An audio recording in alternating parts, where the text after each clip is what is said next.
Cihazınızın tamire mi ihtiyacı var? Ücretsiz teşhis sunuyoruz.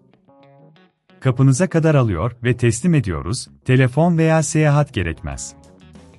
Tamir öncesi size fiyat teklifi gönderiyoruz ve sadece onayladıktan sonra devam ediyoruz.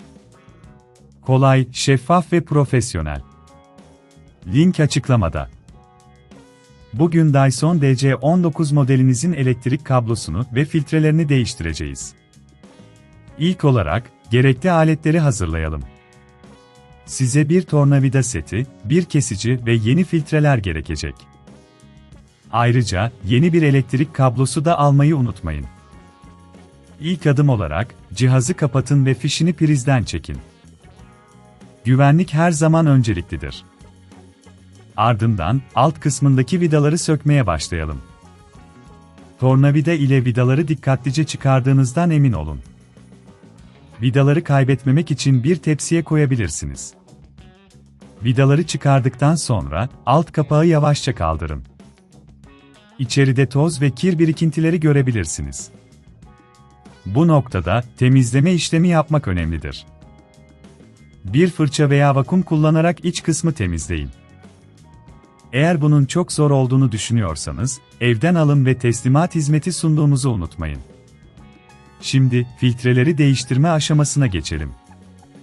Eski filtreleri çıkarın. Bunları değiştirmek, makinenizin verimliliğini artıracaktır.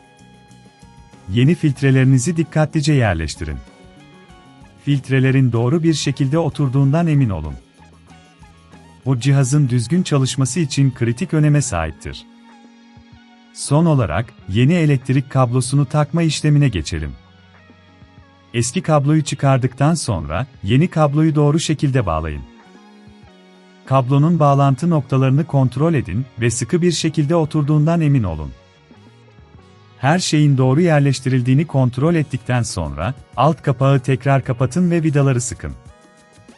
Tamir öncesi fiyat teklifi almak isterseniz, lütfen bizimle iletişime geçin. Bu aşamadan sonra, Dyson DC19'unuzun yeni gibi çalıştığını göreceksiniz. Artık cihazınızı yeniden kullanmaya hazırsınız. Cihazınızın tamire mi ihtiyacı var? Ücretsiz teşhis sunuyoruz.